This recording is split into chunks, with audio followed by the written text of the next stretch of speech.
ఇప్పటివరకు మీరు బైక్ ట్యాక్సీలు గానీ, కార్ ట్యాక్సీలు గానీ, వివిధ రకాల ట్రాన్స్‌పోర్ట్‌కి సంబంధించిన ట్యాక్సీలు చూశారు. ఇక్కడి నుంచి మీరు ఎయిర్ ట్యాక్సీలు చూడబోతున్నారు. అంటే విమానాలు కూడా కార్లు, బైకుల మాదిరిగా టాక్సీ రూపంలో మీకు అందుబాటులోకి రాబోతున్నాయి. యెస్, ఇది నిజమే. ప్రస్తుతం దీనికి సంబంధించి ఇప్పటికే గతంలో అనేక వార్తలు కూడా రావడం జరిగింది ఎయిర్ ట్యాక్సీలకు సంబంధించి. సో, దీనికి సంబంధించి ఇప్పుడు ఇంప్లిమేషన్ కూడా చేయబోతుంది. నగరంలో ట్రాఫిక్ కష్టాలకు చెక్ పెట్టి ప్రయాణ సమయాన్ని గణనీయంగా తగ్గించేటువంటి దిశగా దుబాయ్ ప్రభుత్వం ఇప్పుడు తన ప్రతిష్టాత్మక ఎయిర్ టాక్సీ ప్రాజెక్టును మరింత వేగవంతం చేసింది. ఇందులో భాగంగా దుబాయ్ అంతర్జాతీయ విమానాశ్రయం సమీపంలో మొట్టమొదటి ఎయిర్ టాక్సీ స్టేషన్ నిర్మాణాన్ని కూడా పూర్తి చేసేసింది. ఈ విషయాన్ని దుబాయ్ యువరాజు Hamdan bin Mohammed bin Rashid Al Maktoum ప్రకటించారు. 3100 చదరపు మీటర్ల విస్తీర్ణంలో నిర్మించినటువంటి ఈ ఎయిర్ టాక్సీ స్టేషన్లో ఏటా 1,70,000 మంది ప్రయాణించడానికి వీలుగా సౌకర్యాలు కల్పించినట్లుగా తెలిపారు. ఈ స్టేషన్ ఈ ఏడాది చివరికి ప్రయాణికులకు అందుబాటులోకి రానుంది.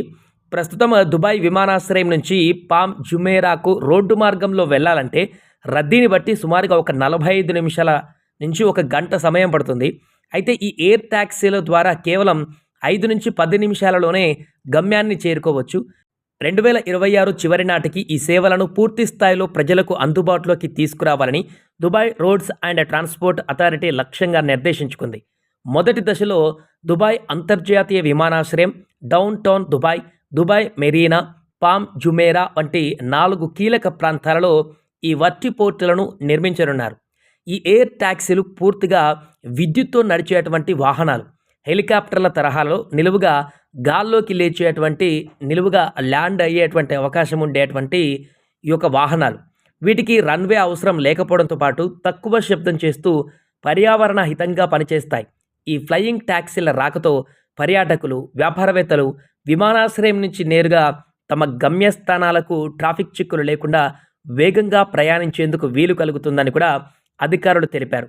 ఏదేమైనా కూడా ఇప్పటికే రోడ్ల మీద హెవీ ట్రాఫిక్తో సతమతమవుతున్న వారందరికీ కూడా తాజాగా ఎయిర్ ట్యాక్సీలు అనేటివి అందుబాటులోకి రావడంతో అందరూ ఆశ్చర్యాన్ని వ్యక్తం చేస్తున్నారు. వేగంగా గాల్లో ఎగిరి తమ యొక్క కార్యకలాపాలను చేసుకోవడానికి, లేకుంటే బయటికి వెళ్ళడానికి, షాపింగ్లకు, ఇతరత్ర కార్యక్రమాలకు వెళ్ళడానికి ఈ ఎయిర్ ట్యాక్సీలను ఇక్కడి నుంచి ఉపయోగించుకునేటువంటి అవకాశం ఉంది దుబాయ్లో.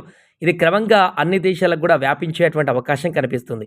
అయితే క్రమక్రమంగా జనాభా పెరుగుదల వస్తున్నటువంటి నేపథ్యంలో రాబోయే రోజులలో ఈ ఎయిర్ ట్యాక్సీలకు కూడా ట్రాఫిక్ జామ్ ఏర్పడేటువంటి అవకాశం ఉందని, గాల్లోనే ఎయిర్ ట్యాక్సీలు ట్రాఫిక్ ఏర్పడి వాటిని కూడా స్తంభించేటువంటి అవకాశం లేకపోలేదంటూ కూడా నిపుణులు చెప్తున్నారు. ఏదేమైనా టెక్నాలజీలో మరొక ముందడుగు పడడం, ఎయిర్ ట్యాక్సీలు కూడా రావడం, దీని ద్వారా గాల్లో త్వరగా ఆఫీసులకు వెళ్ళాలనుకునేటువంటి వాళ్ళు కూడా ఈ చిన్న హెలికాప్టర్లో తమ కార్యక్రమాలను ముగించుకోవడానికి రెగ్యులర్గా ఈ ట్యాక్సీలు వాడడం అనేది ప్రస్తుతానికైతే కొంత ఆశ్చర్యాన్ని కలిగించినా కూడా అందరినీ ఈ యొక్క వార్త ఇప్పుడు మంత్రముగ్ధుల్ని చేస్తుంది. సో, ఈ ట్యాక్సీలకు సంబంధించిన మీ అభిప్రాయం ఏంటో కామెంట్ చేయండి.